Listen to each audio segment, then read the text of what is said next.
And welcome to Chetan Bharat learning. Welcome to a class of science और जहां हम कर रहे थे अपना chapter number 9 heredity and evolution.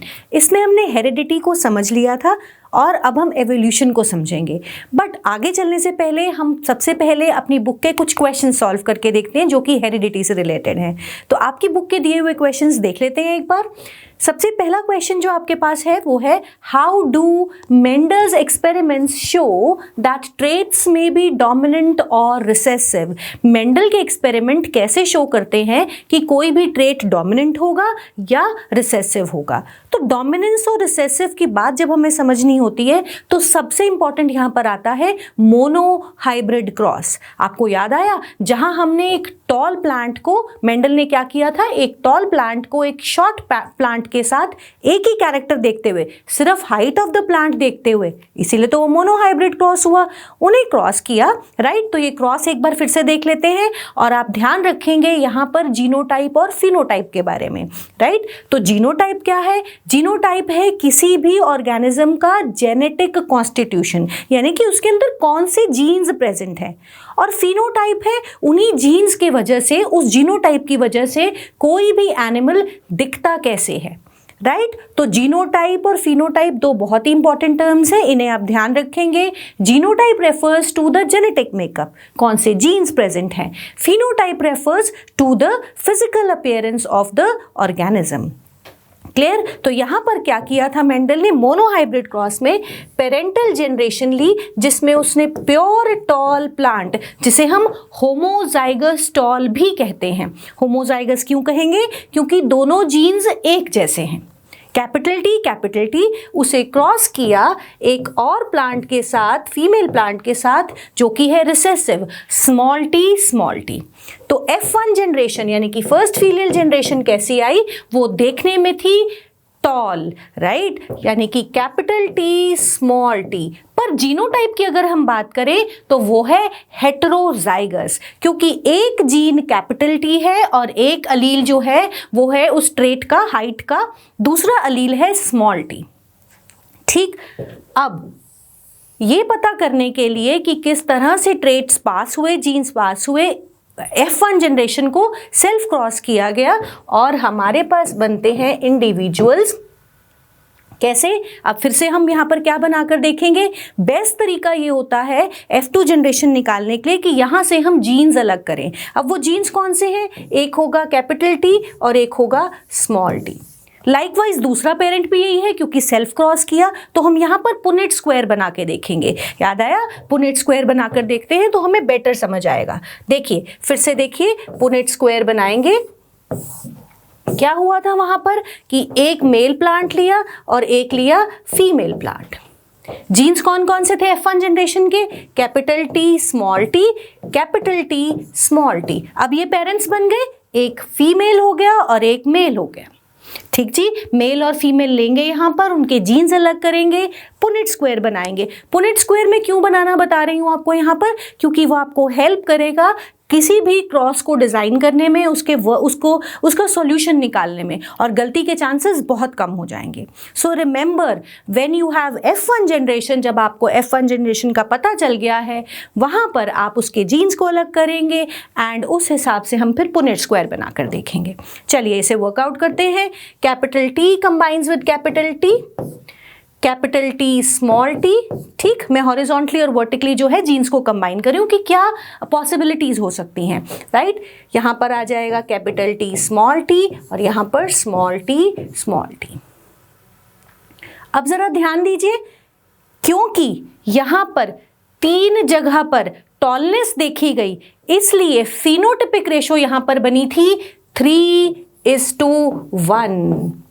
Capital T tall plant होगा, कैपिटल टी स्मॉल टी, ये प्लांट भी टॉल देखा गया। उन 4 में से 3 प्लांट्स जो थे वो टॉल देखे गए, यानी कि फिनोटिपिक रेशो बनी 3:1। और यहां से मालूम चला कि भाई अगर एक जीन डोमिनेंट है तो वो दूसरे को एक्सप्रेस नहीं करने देगा, रिसेसिव को वहीं पे दबा लेगा तब तक जब तक रिसेसिव होमोजाइगस कंडीशन में नहीं प्रेजेंट होगा। और एक ड्वार्फ प्लांट देखने को मिला, स्मॉल टी। फिर से सुनिए मैं क्या कह रही हूं। 3 प्लांट्स टॉल दिखे, 1 प्लांट ड्वार्फ दिखा, तो इसका मतलब फिनोटाइपिक रेशो क्या बन गई? 3:1। ये है फिनोटाइप की रेशो कि कैसा प्लांट दिख रहा है। पर अगर मैं जीनोटाइपिक रेशो की बात करूं तो जीनोटाइपिक रेशो यानी कि जीनोटाइप किन किन के सेम है, जेनेटिक मेकअप किस किस का सेम है, तो वो रेशो बन जाएगी 1, क्योंकि 1 प्योर टॉल है, 2 है हाइब्रिड टॉल। ठीक है जी, तो 1:2:1 ये बन जाती है जीनोटिपिक रेशो, या जिसे हम जीनोटाइप रेशो भी कहेंगे, क्योंकि 1 प्योर टॉल प्लांट है, 2 हैं हेट्रोजाइगस टॉल और 1 है रिसेसिव। तो टॉलनेस का जीन डोमिनेंट है over the recessive gene, and presence of this gene, this allele makes a plant tall. Clear? तो फर्स्ट जो मोनोहाइब्रिड क्रॉस है उससे हमें ये मालूम चलता है कि डोमिनेंट और रिसेसिव जीन्स कैसे एक्सप्रेस करते हैं। क्लियर? तो मैं बार बार आपको एम्फेसाइज कर रही हूँ, आप जब भी पेरेंटल जनरेशन से F1 जनरेशन बनाएं, F1 जनरेशन से जीन्स बनाएं और उसके बाद पुनेट स्क्वायर बनाकर ही अपने कंक्लूजन पर आइए। क्लियर? चलिए इससे रिलेटेड हम देखते हैं सेकेंड क्वेश्चन। सेकेंड क्वेश्चन क्या कहता है? How do Mendel's experiments show that traits are inherited independently. अब इसका मतलब यहाँ पर ट्रेट्स जो है इंडिपेंडेंटली इनहेरिट हो रहे हैं, वो हम तब देख पाएंगे जब हम देखेंगे डाई हाइब्रिड क्रॉस। क्लियर? और डाई हाइब्रिड क्रॉस मतलब जहां पर 2 characters at a time study किए, राइट? तो मेंडल ने क्या किया था? मेंडल ने पेरेंटल जनरेशन में ले लिया ग्रीन सीड्स, सॉरी यहां पर उन्होंने कैपिटल आर, कैपिटल वाई, ठीक है जी। तो राउंड ग्रीन सीड्स लिए, यहां पर उन्हें क्रॉस किया रिंकल्ड येलो के साथ। ठीक, यहां आप देख रहे हो, यहां पर ये डोमिनेंट जीनोटाइप है और यहां पर ये है रिसेसिव जीनोटाइप, और 2 कैरेक्टर्स हैं इसलिए डाई हाइब्रिड क्रॉस। तो round yellow with wrinkled green seed जब उन्होंने क्रॉस किया तो F1 जनरेशन आई उनके पास कैपिटल आर स्मॉल आर, इसका मतलब राउंड होगी। ठीक है जी, कैपिटल वाई स्मॉल वाई, तो येलो रहेगा। राउंड येलो यहां पर देखे गए, F1 प्लांट्स राउंड येलो देखे गए। अब जब F2 जनरेशन बनानी है तो मैंने आपसे कहा था कि आप क्या करेंगे, आप इनके अलील्स को सेपरेट करेंगे। अब यहाँ पर हमारे पास क्वेश्चन भी यही है, how do Mendel's experiments show that traits are inherited independently. जब मेंडल ने एक्सपेरिमेंट किया तो उन्होंने देखा कि ट्रेट्स इंडिपेंडेंटली इनहेरिट हो रहे हैं। मतलब ये ज़रूरी नहीं है कि राउंड येलो के साथ ही रहे या राउंड ग्रीन के साथ रहे, येलो रिंकल्ड के साथ भी आ सकता है, येलो राउंड के साथ भी आ सकता है। क्लियर? तो यहां पर अब हम capital R small R capital Y small Y इनके बनाएंगे अलग अलग, इन जीन्स को अलग करेंगे। ठीक है, तो वो जो सेल्स बनेंगे, जर्म सेल्स बनेंगे, उनका हम पुनेट स्क्वायर बनाएंगे। क्लियर? हम जीन्स को अलग करेंगे तो वो ध्यान से देखेंगे आप। तो कैपिटल आर, ठीक है जी, कैपिटल आर के साथ स्मॉल वाई, कैपिटल आर के साथ कैपिटल वाई भी हो सकता है, स्मॉल आर के साथ कैपिटल वाई, स्मॉल आर के साथ स्मॉल वाई। तो एक पेरेंटल जनरेशन ये हो गई, यानी कि एक मेल प्लांट ये हो गया, और साथ ही साथ फीमेल प्लांट भी यही लेंगे इसी तरह का। F1 जनरेशन को सेल्फ पॉलिनेट किया है, तो यहाँ पर भी क्या हो जाएगा, capital R small Y capital R capital Y, small R capital Y small R small Y. अब आप फिर से पुनेट स्क्वायर की हेल्प से क्या करेंगे, इस क्रॉस को डिजाइन करेंगे। तो यहां ध्यान देंगे, हम हॉरिजॉन्टली और वर्टिकली ज्वाइन करेंगे, capital R small Y small Y. ठीक, इस तरह से आप इसको फिल करेंगे, capital R capital Y small Y. तो यहाँ पर जीनोटिपिक रेशो जो आती है वो आती है 9:3:3:1। याद आया, हमने इसे सॉल्व किया था 9:3:3:1। और ये डाई हाइब्रिड क्रॉस, ये एक्सपेरिमेंट प्रूव करता है कि ट्रेट्स जो हैं वो इंडिपेंडेंटली इनहेरिट हो सकते हैं। ठीक जी, तो आप इस क्रॉस को कंप्लीट करेंगे और फिर अपने कंक्लूजन पर, रेशो पर पहुंचेंगे। Please do remember work out the Punnett square well, तभी आपका आंसर आएगा। क्लियर? तो यहाँ पर मैंने शुरुआत की है, आप इसे कंप्लीट ज़रूर करेंगे। राइट, चलिए हम थर्ड क्वेश्चन देखते हैं। Third question again a very interesting question. So हमारे पास यहाँ क्वेश्चन है, a man with blood group A marriage a woman with blood group A O. एक मेल, ठीक है जी, विद ब्लड ग्रुप ए, जिसका ए ब्लड ग्रुप है, वो मैरी करता है एक वुमन को जो कि है ओ ब्लड ग्रुप की, and their daughter has blood group O, और जो उनकी डॉटर है उसका ब्लड ग्रुप आता है O. Is this information enough to tell you which of the traits blood group A और ओ इज डोमिनेंट? क्या हमें ये इस इतने से इंफॉर्मेशन से पता चल जाता है कि कौन डोमिनेंट है या कौन रिसेसिव है? एक्चुअली इतनी सी इंफॉर्मेशन से हमें नहीं पता चलता। वैसे तो हम हायर क्लासेस में पढ़ेंगे कि ब्लड ग्रुप्स जो है वो कोडोमिनेंस दिखाएंगे, बट अभी के लिए हम उस फिनोमिनन को नहीं पढ़ेंगे। अभी के लिए हम यहाँ पर देखेंगे कि अगर सिंपल तरीके से डोमिनेंट और रिसेसिव वाले तरीके से ही देखेंगे। राइट, अगर ए ब्लड ग्रुप है तो अब इसके अंदर भी तो 2 अलील्स होने चाहिए इसके, तो वो कैपिटल ए भी हो सकता है। यहाँ पर आई मैं दिखा रही हूँ तो वो उसको जीन को रिप्रेजेंट कर रहा है, उसमें आपने परेशान नहीं होना, आप इसको कैपिटल ए भी ले सकते हैं। क्लियर? तो या तो जो फादर है खुद वो होमोजाइगस हो ए, या फिर वो ए और ओ भी हो सकता है। ठीक, ओ को हम रिप्रेजेंट करते हैं स्मॉल आई के साथ।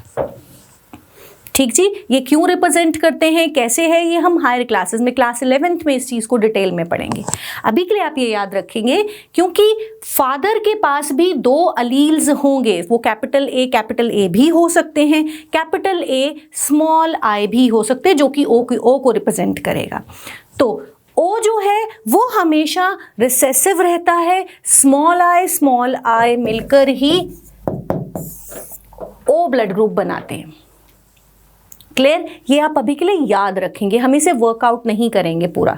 ठीक है जी, तो ओ जो है that is represented by the genotype small I. अब क्योंकि डॉटर ओ ब्लड ग्रुप की है, इसका मतलब उसे फादर से भी स्मॉल आई मिला होगा, और मदर तो है ही ओ, तो वो दे ही स्मॉल आई जीन दे सकती है, स्मॉल आई वाला अलील ही होगा। मेरी बात फिर से ध्यान से सुनिए, O blood group is represented by the genotype small i।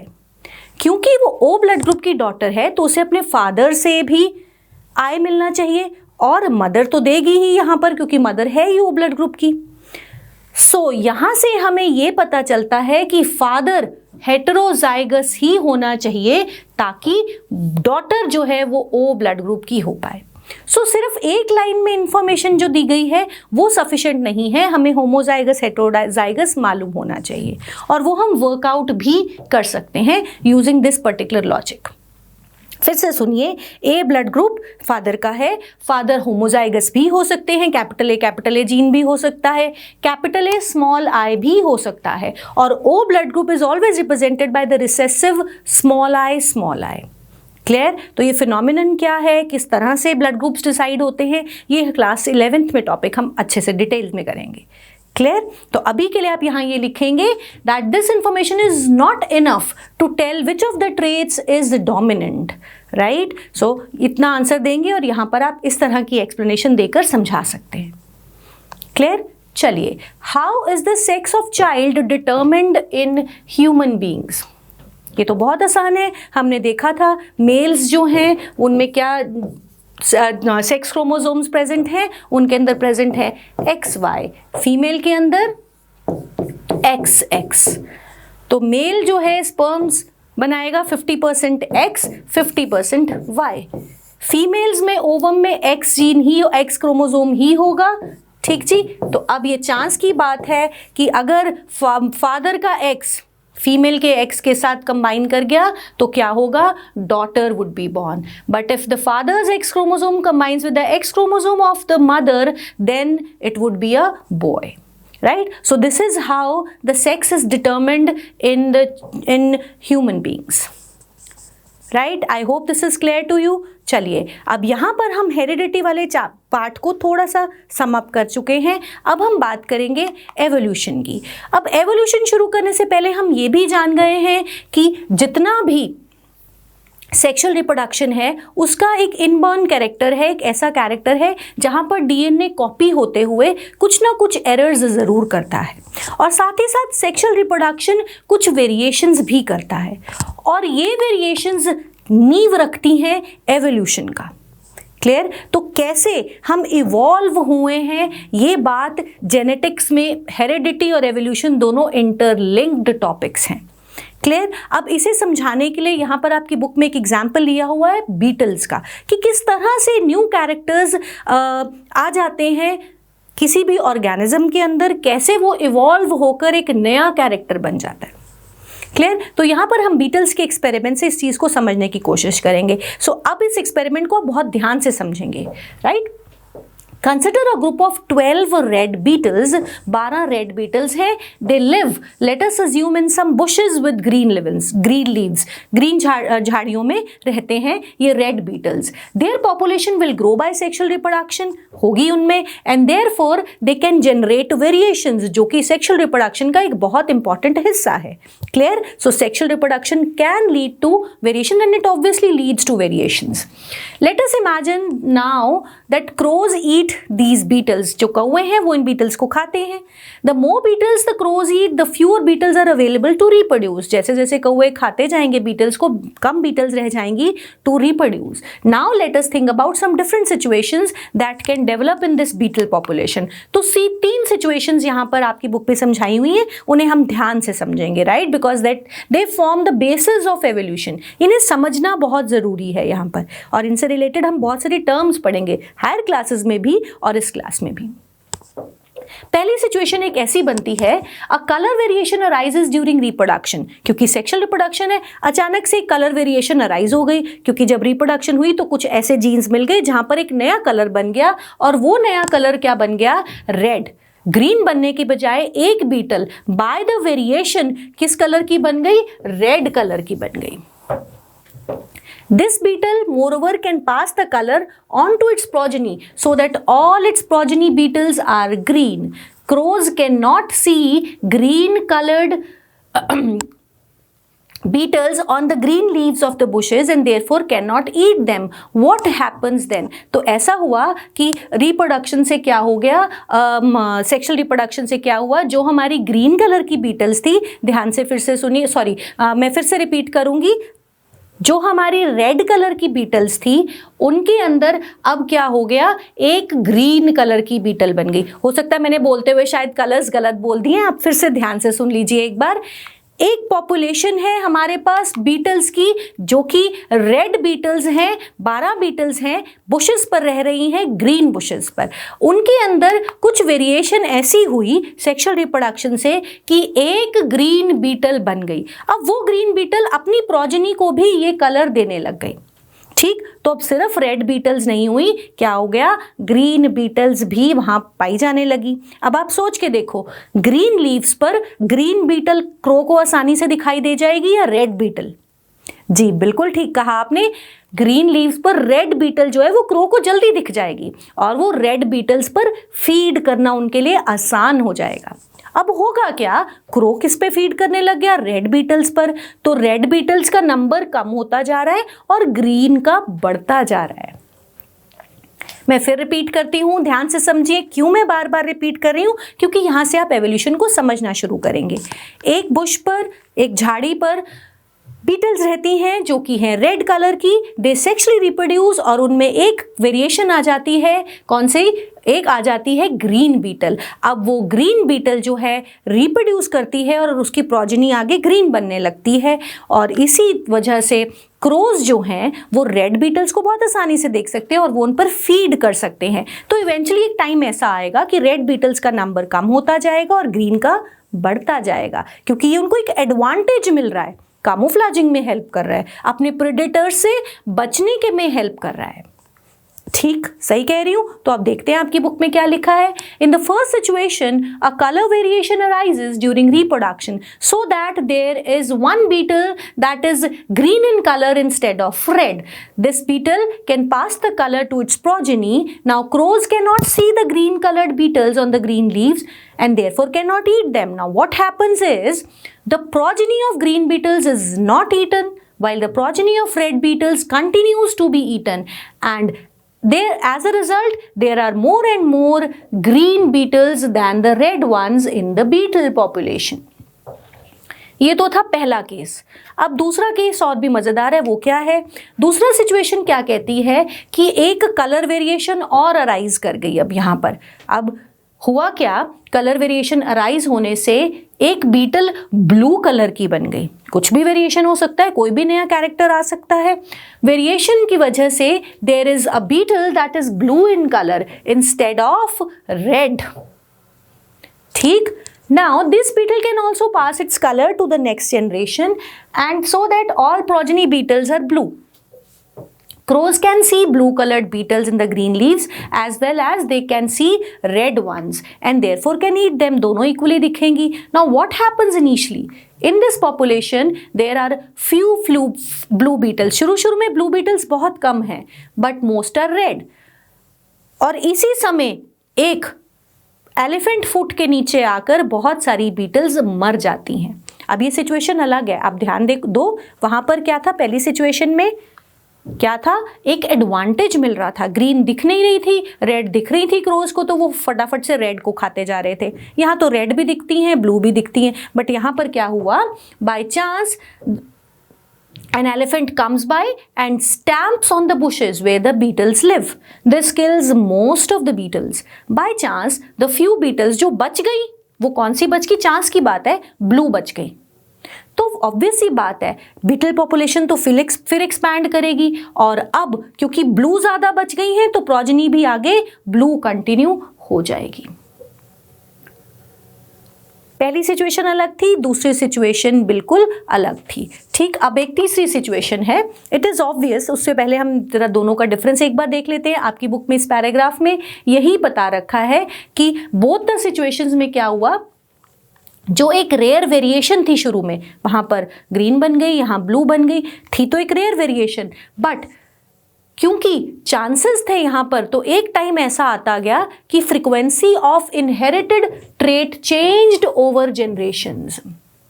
अब इस बात का क्या मतलब है, यानी कि शुरू में सब कैसी बीटल्स थी, रेड बीटल्स थी, बट एक रेयर वेरिएशन की वजह से, एक चांस वेरिएशन की वजह से टाइम डालने के साथ साथ फ्रीक्वेंसी ऑफ ट्रेट जो है, इनहेरिटेड ट्रेट, वो बदलता गया. फर्स्ट केस में क्या हो गया, वो ग्रीन हो गई सारी. सेकंड केस में क्योंकि बच ब्लू गई थी, इसलिए धीरे धीरे फ्रीक्वेंसी ऑफ ट्रेट जो है वो रेड से बदलकर ब्लू हो गई. ये बात आपको समझ में आती है. सो हम ये भी कह सकते हैं कि फ्रीक्वेंसी ऑफ सर्टन जीन्स जो है वो पॉपुलेशन में बदल गया, यानी कि एक जेनेटिक वेरिएशन आ गया. और ये ही बेसिक आइडिया है एवोल्यूशन का. समझिए फिर से इस बात को. सिचुएशन 1 थी और सिचुएशन 2 थी, दोनों के अंदर ही चेंज आने लग गया फ्रीक्वेंसी ऑफ सर्टन जीन्स में. वहाँ ग्रीन पॉपुलेशन बढ़ने लग गई विद द टाइम, और यहाँ ब्लू पॉपुलेशन एक एक्सीडेंट की वजह से बदल गई. बट डिफरेंस सिर्फ दोनों सिचुएशन में एक है, क्योंकि पहली सिचुएशन में वेरिएशन इसलिए कॉमन हुई क्योंकि वो एक सर्वाइवल एडवांटेज देती है. ग्रीन खाई नहीं जा सकती, क्रोज द्वारा देखी नहीं जा सकती, इसलिए एक एडवांटेज दे रही थी. बट दूसरी वेरिएशन में क्या हुआ कि यहां पर कोई एडवांटेज नहीं आया, बट बाय चांस चेंज हो गया. तो पहला केस जहां पे एक सर्वाइवल एडवांटेज आता है उसे कहते हैं natural selection. A certain frequency of genes is benefited over the other because they provide more survival advantage. Survive होने में ज्यादा हेल्प करता है. फिर से समझिए, मैंने फिर दोबारा बताती हूँ, इसी बात को रिपीट करती हूँ, क्योंकि पहले केस में ग्रीन होने की वजह से उन्हें सर्वाइवल इंश्योर हो रहा था, एक एडवांटेज मिल रहा था, तो यहाँ पर ग्रीन कलर जो है वो फ्रीक्वेंसी ऑफ जीन्स बढ़ गया. सेकेंड केस में एलिफेंट फुट आने की वजह से जो बीटल्स बच गई वो ब्लू थी, तो कोई चांस ही नहीं बचता था. ये एक तरह की ऐसी वेरिएशन, ऐसी फ्रीक्वेंसी ऑफ न्यू जीन्स बढ़ गई क्योंकि बची हुई बीटल्स ही ब्लू थी, तो वो ब्लू ही आगे ब्लू को रिप्रोड्यूस करेंगे. क्लियर? तो इन अदर वर्ड्स पहली केस में it was naturally selected, we can see that the natural selection is exerted by the crows here, ठीक है जी। So the more crows there are, the more red beetles would be eaten and more would be the proportion of green beetles in the population. अब natural selection एक बहुत important चीज है because it helps in directing the evolution, और ये adaptations incorporate करने में help करता है। Natural selection results in adaptations in the beetle population to fit in their environment and survive better. Clear. और सेकंड केस में क्या हुआ था, कलर चेंज कोई सर्वाइवल एडवांटेज नहीं दे रहा था, ब्लू भी दिख रही थी, ग्रीन लीव्स पर रेड भी लिख रही थी, but it was simply a matter of accidental survival of beetles. क्योंकि बचने वाली जब एलिफेंट फुट के नीचे आ गई तो बची जो बीटल्स थी वो ब्लू थी, इसलिए आगे ब्लू बनने लग गई। सो इस तरह की एडवांटेज, इस तरह के frequency change of genes in a population जहाँ पर कोई सर्वाइवल एडवांटेज नहीं है, उसे हम जेनेटिक ड्रिफ्ट का नाम भी देते हैं। तो अब आपने अभी तक इस चैप्टर के अंदर दो नई टर्म्स और जोड़ ली अपने साथ, वो क्या थी, नेचुरल सिलेक्शन, जहां पर नेचर फेवर कर रही है सर्वाइवल, बिकॉज किसी स्पेशल कैरेक्टर की वजह से सर्वाइवल बेटर हो रहा है तो नेचर उसे सिलेक्ट कर रही है, आने वाली पॉपुलेशन के अंदर दे रही है। और सेकेंड चीज जो आपने सीखी वो है जेनेटिक ड्रिफ्ट। कोई पॉपुलेशन, कोई एक्सीडेंटल ऐसा कोई सिचुएशन हो गई जहां पर सर्वाइवल इंश्योर नहीं होता due to the change of a frequency of genes, but वो जेनेटिक ड्रिफ्ट को जन्म देता है। एक एग्जिस्टिंग पॉपुलेशन जो कि रेड थी वहां से अब ब्लू पॉपुलेशन बन गई, जेनेटिकली ड्रिफ्ट हो गई द फ्रीक्वेंसी ऑफ जीन्स। ठीक। सो दोनों चीजें बहुत ज्यादा इंपॉर्टेंट है। अब यहां पर आपकी बुक में एक और थर्ड सिचुएशन दे दी, वो जरा ध्यान से देखिए। Consider a third situation in this as the beetle population begins to expand. अब यहां पर एक और बहुत इंपॉर्टेंट फिनोमिनन आप सीखने वाले हैं, ध्यान से सुनिए। अब बीटल पॉपुलेशन एक्सपैंड होने लग गई। बाय चांस ऐसा हुआ कि जिस बुश पर वो सर्वाइव कर रही थी उस बुश पर कोई प्लांट डिजीज हो गई, तो बुशेस की क्वांटिटी कम हो गई। अब क्वांटिटी कम हो गई तो उन बेचारी बीटल्स को खाना कम मिल रहा है खाने को, तो क्या हो जाएगा, कमजोर हो जाएंगी, वेट ड्रॉप हो जाएगा। ठीक। बट क्या ये वेट ड्रॉप उनकी डीएनए में इनकॉर्पोरेट हो गया? ऐसा तो नहीं है। जब बीटल्स पैदा होंगी फिर वो नॉर्मल वेट के साथ होंगी, और जैसे ही बुशेस नई आ जाएंगी, न्यू बुशेस आ जाएंगी जिनमें प्लांट डिजीज नहीं है, फिर से खाना एम्पल हो जाएगा और फिर से बीटल्स जो है वो वेट गेन कर जाएंगी और फ्लरिश हो जाएंगी। ऐसा ही होगा ना। तो देखिए आपकी बुक में क्या लिखा है। Now consider a third situation in this as the beetle population begins to expand the bushes start suffering from a plant disease, the amount of leaf material now is reduced, the beetles are poorly nourished, average weight of adult beetles decreases from what it used to be earlier. So the average weight of adult beetle decreases from what is used to be when leaves were plentiful, but there is no genetic change occurring. कोई genetic change नहीं आया। After a few years, a few beetle generations of such scarcity, the plant disease is eliminated. Plant disease खत्म हो गई। There is a lot of leaf food. अब क्या होगा, आप क्या एक्सपेक्ट करते हो, वेट ऑफ बीटल्स बढ़ेगा? बिल्कुल बढ़ेगा। इसका मतलब कुछ कैरेक्टर्स जो कि डीएनए में इनकॉर्पोरेट नहीं होते वो आगे ट्रांसमिट नहीं होंगे। अगर ऐसा होता तो फिर जो बीटल्स थी उनके बच्चे भी आगे लो वेट वाले या छोटे छोटे कम लेस रिड्यूस्ड वेट वाले पैदा होते, बट ऐसा नहीं है। आपकी बुक में ये जो पिक्चर दे रखी है मैं फिर से इस पर लेके आऊँगी आपको, ज़रा ध्यान से देखिए। यहाँ पर क्या हुआ कि कोई डिजीज़ आ गई, खाना कम हो गया, बीटल्स का वेट डिक्रीज हो गया, बट जैसे ही खाना फिर से एम्पल अमाउंट में अवेलेबल हुआ आफ्टर फ्यू जनरेशंस, तो बीटल्स ने, एडल्ट बीटल्स ने अपना वेट वैसे ही वापस मेंटेन कर लिया। तो जनरेशन से जनरेशन आते आते ऐसा तो कैरेक्टर नहीं आ गया कि भाई खाना नहीं है तो अब आगे जो बेबीज़ हैं, जो उनके रिप्रोडक्शन के बाद जो न्यू बीटल्स बन रहे हैं, ऑफस्प्रिंग्स बन रहे हैं, उनका भी वेट रिड्यूस्ड है, ऐसा नहीं है। और यहाँ से एक बहुत ही इंपॉर्टेंट टर्म हमारे सामने आती है, that is acquired and inherited traits. तो जो ट्रेट डीएनए में इनकॉर्पोरेट नहीं होगा वो आगे इनहेरिट नहीं किया जाएगा, आगे पॉपुलेशन को नहीं दिया जाएगा। कुछ ट्रेट्स हम अपनी जिंदगी में, कोई भी species, let us talk about any species, किसी भी स्पीशीज में अपनी उम्र के दौरान, अपनी लाइफ स्पैन के दौरान एक्वायर किए जाते हैं, those are called acquired traits. But जब तक वो एक्वायर्ड ट्रेट्स किसी बेनिफिट को नहीं प्रोवाइड करते और ना ही डीएनए में इनकॉर्पोरेट होंगे, वो इनहेरिटेड ट्रेट्स नहीं होंगे। कंफ्यूज नहीं होना, मैं फिर से समझाती हूँ। एक्वायर्ड ट्रेट्स वो जो कि ऑर्गेनिज्म ने अपनी लाइफ स्पैन में एक्वायर तो किए, बट वो डीएनए में इनकॉर्पोरेटेड नहीं है, इसलिए वो डिफरेंट हो जाते हैं इनहेरिटेड ट्रेट्स से। जो चेंज डीएनए में आएगा वो ही आगे इनहेरिट होगा, ठीक। और यहाँ से एवोल्यूशन जुड़ जाता है हेरिडिटी के साथ, ठीक है, रिलेशन बनता है, एवोल्यूशन और हेरिडिटी जुड़ जाते हैं, ठीक है जी। So we discussed the idea that germ cells of sexually reproducing populations are made in specialized reproductive tissue. मैंने आपको बताया था कि हमारी बॉडी के अंदर सोमैटिक सेल्स हैं और जर्म सेल्स हैं। अगर नहीं बताया तो ध्यान से अब सुन लीजिए। सो वो सेल्स जो हमारी सारा बॉडी मेकअप बनाते हैं उन्हें सोमैटिक सेल्स बोलते हैं, बट हमारे रिप्रोडक्टिव पार्ट्स में जो सेल्स बनते हैं, यानी कि sperms in males, ovum in females, मैं सेक्सुअली रिप्रोड्यूसिंग ऑर्गेनिजम्स की बात कर रही हूँ, तो इन सेल्स को, स्पर्म्स को, ओवम को कहते हैं जर्म सेल्स। अब यहाँ पे उसने समझा रखा है कि बीटल का जो लो वेट था, the low weight is not a trait that can be inherited by the progeny of a starving beetle.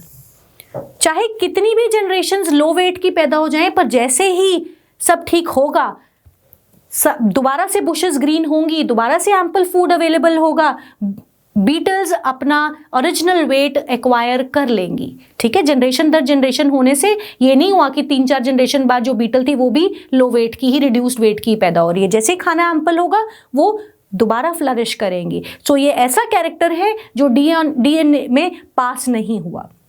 So change in non reproductive tissues, किन्हीं नॉन रिप्रोडक्टिव टिश्यूज के अंदर चेंज होना वो आगे पास DNA में नहीं होता।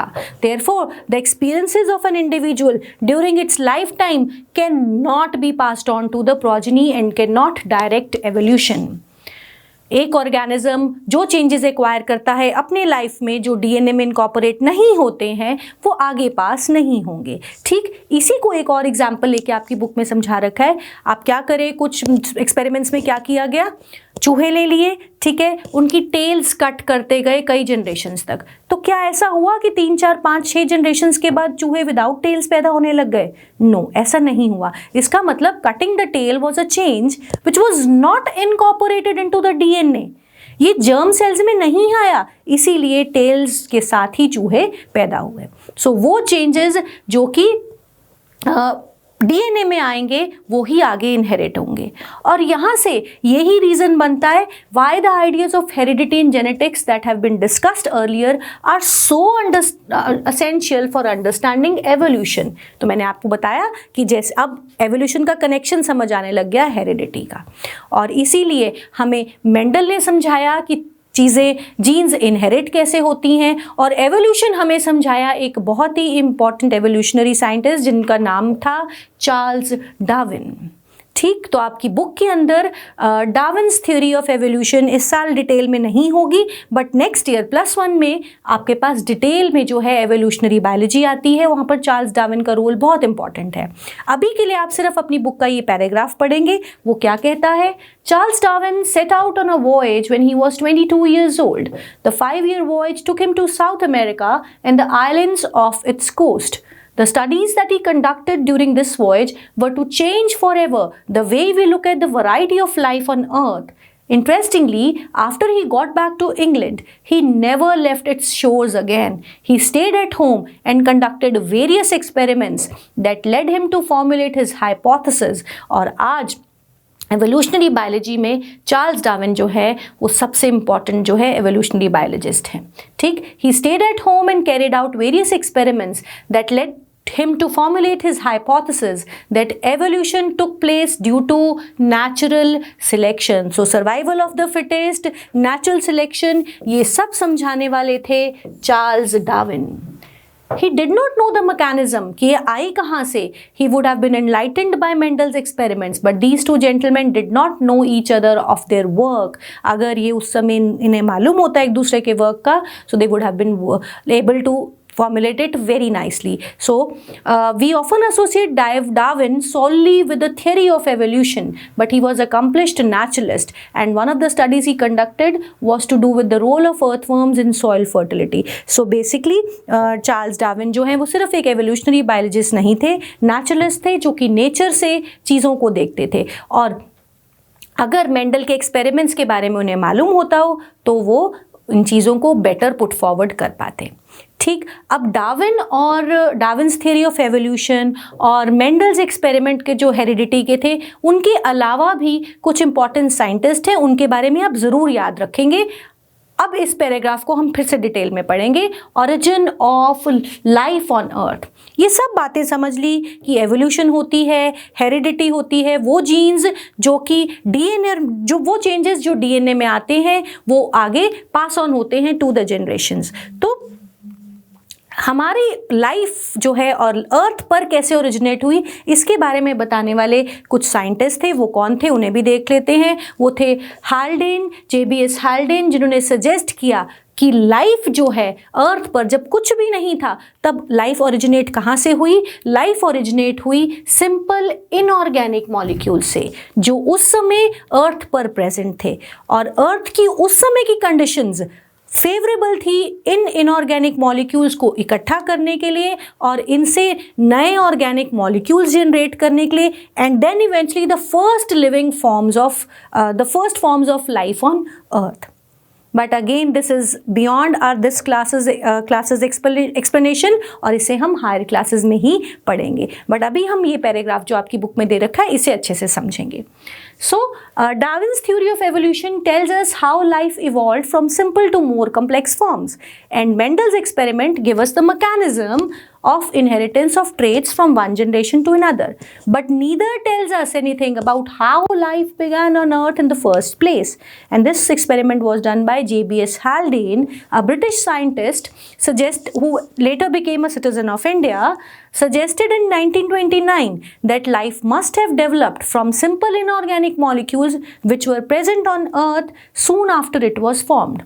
He speculated that the conditions on Earth, which are far from the conditions that we see today, आज की अर्थ में और उस समय की अर्थ के कंडीशंस में बहुत फ़र्क था, तो उस समय की जो कंडीशंस थी उन्होंने फेवर किया for the formation of complex organic molecules that were necessary for life. So the first primitive organisms would arise from further chemical synthesis. और ये chemical synthesis कैसे हुई इसे एक्सप्लेन किया दो साइंटिस्ट ने, स्टैनले मिलर एंड हैरोल्ड यूरे इन 1953. तो आप देख रहे हो 1929 में उन्होंने अपना एक स्पेकुलेशन की कि लाइफ ऐसे ओरिजिनेट हुई होगी, और उसी स्पेकुलेशन पर बाद में 1953 में स्टैनले मिलर एंड हैरोल्ड यूरे ने एक्सपेरिमेंट किया, वो कंडीशंस जनरेट करी अर्थ पर एक्सपेरिमेंटल सेटअप में कि देखें कि क्या इनऑर्गेनिक मॉलिक्यूल से कम्प्लेक्स ऑर्गेनिक मॉलिक्यूल्स बनते हैं, क्या इन कम्प्लेक्स ऑर्गेनिक मॉलिक्यूल से फर्दर लाइफ जनरेट होती है. तो ये किया Urey and Miller experiment. It's very famous in evolutionary biology. Okay, so Urey and Miller experiment कहते हैं इसे. They assembled an atmosphere similar to that existed on the earth. This had molecules like, कहाँ से उन्होंने कौन कौन से molecules लिए जो प्रिमिटिव अर्थ पे प्रेजेंट थे, वो कौन कौन से थे? Ammonia, methane, hydrogen sulphide. But remember initial atmosphere of earth did not have oxygen, तो ऑक्सीजन नहीं ली उन्होंने. अब इस पैराग्राफ से ना आपसे क्वेश्चन बनता है, what gases were thought to be present in the initial earth's atmosphere. तो वो कौन कौन सी थी? Ammonia, methane, hydrogen sulphide, but no oxygen. Water भी ठीक है जी. This was water was present, ammonia, methane and hydrogen sulphide over water. This was maintained at a temperature just below 100 degree C and sparks were passed through the mixture of gases. और sparks जो थे वो imitate कर रहे थे, stimulate कर रहे थे लाइटनिंग को, कि उस समय भी लाइटनिंग होती होगी, तो लाइटनिंग की वजह से एनर्जी आई होगी for these molecules. So to combine, at the end of the week 15% of the carbon from methane had converted to simple colourful compounds of carbon including amino acids, और ये अमीनो एसिड्स प्रिकर्सर्स हैं protein molecules के। इन amino acid से protein molecules बनते हैं। तो यहाँ से मिलर और यूरे ने कहा कि लाइफ ओरिजिनेट ऐसे ही हुई जैसा कि जेबीएस हैल्डेन ने कहा कि सिंपल ऑर्गेनिक मॉलिक्यूल से कम्प्लेक्स ऑर्गेनिक मॉलिक्यूल्स बने, और इन ऑर्गेनिक मॉलिक्यूल्स के मिलते ही बनते ही, हालांकि ये बहुत कई मिलियन साल जो है उस स्पैन में हुआ, ये एक आधे हफ्ते में, एक दो दिन में नहीं हुआ। So life originated on earth in a long span of life, और डिफरेंट फॉर्म्स ऑफ लाइफ जो थे वो ओरिजिनेट हुए। और ऐसा माना जाता है कि मरीन लाइफ जो है वो पहले आई, पहली लिविंग फॉर्म्स ओरिजिनेट हुई पानी के अंदर। ठीक जी। So the cattle of life on this earth was water. पानी के अंदर जो है पहली लिविंग फॉर्म्स ओरिजिनेट हुई, और इवेंचुअली फिर एवोल्यूशन हुई और लैंड फॉर्म्स ऑफ लाइफ भी आने लग गई। ठीक, तो अभी के लिए हम इसको इतना ही समझेंगे, बट ऑब्वियसली ये बहुत इंपॉर्टेंट है जब आपके इस क्लास की बात कर रहे हैं हम। ठीक, चलो अब हम कुछ क्वेश्चंस देख लेते हैं। सबसे पहला क्वेश्चन है, what are the different ways in which individuals with particular trait may increase in a population. एक पर्टिकुलर ट्रेट वाले जो इंडिविजुअल्स हैं वो कैसे इंक्रीज हो सकते हैं।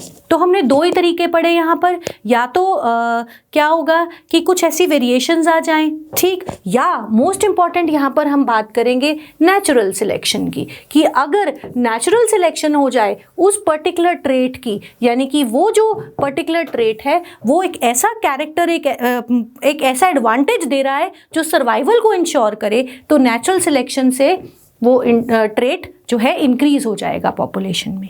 या फिर ऑन द अदर हैंड अगर वो सर्वाइवल एडवांटेज नहीं भी देता तो किसी तरह का कोई एक्सीडेंटल जेनेटिक ड्रिफ्ट भी हो सकता है।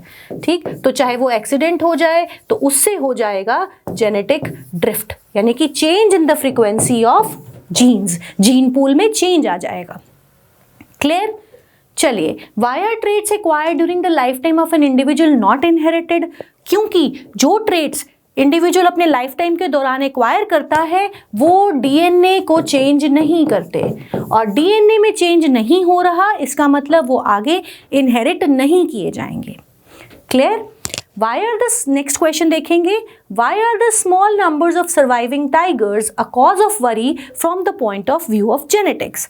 अब जो टाइगर्स हैं उनका नंबर बहुत रिड्यूस हो गया है और ये चिंता का विषय है जेनेटिक्स पॉइंट ऑफ व्यू से। वो कैसे? अब देखिए, अगर लेस नंबर है, स्मॉल नंबर है टाइगर्स का, इसका मतलब उनमें वेरिएशंस आने की संभावना कम हो गई, क्योंकि नंबर कम है इसका मतलब जीन पूल कम है। ठीक है, जितना जीन पूल है उन टाइगर्स का वो कम है तो इसका मतलब जो अलग अलग नई नई वेरिएशंस आने के चांसेस हैं वो कम है, और नई नई वेरिएशंस आने के चांसेस कम है इसका मतलब नए कैरेक्टर्स आने के चांसेस कम है। तो गॉड फॉरबिड कोई ऐसी कोई सिचुएशन आ गई है जहां पर टाइगर्स में वो कैरेक्टर प्रेजेंट नहीं है एक पर्टिकुलर चेंज को हैंडल करने का, एक पर्टिकुलर चेंज में सर्वाइव करने का, तो सारे टाइगर्स ही क्या हो जाएंगे, लुप्त हो जाएंगे, एक्सटिंक्ट हो जाएंगे। सो क्या मतलब है, आप इस आंसर को कैसे लिखेंगे?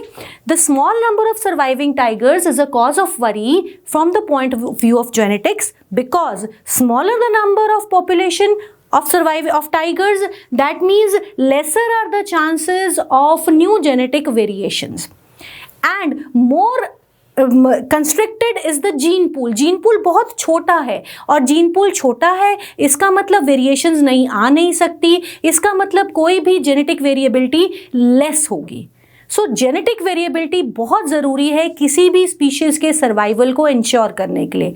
Laser the number of tigers, smaller is the gene pool, and lesser would be the genetic variability which is very much essential to ensure the survival of a species. ठीक, तो हम इसीलिए हम जो है एनिमल्स जो है डिफरेंट, चाहे वो टाइगर्स हों या और स्पीशीज़ हों, उनका नंबर बढ़ाते हैं ताकि जीन पूल बड़ा हो जाए और वेरिएशंस आने की, नए नए वेरिएशंस आने की संभावना बन जाए। और कौन जानता है कि कौन सी वेरिएशन किस समय सक्सेसफुल हो जाए, ठीक, किस समय फेवर कर जाए। ठीक जी, so that's all for this lecture. I will see you again, until then bye.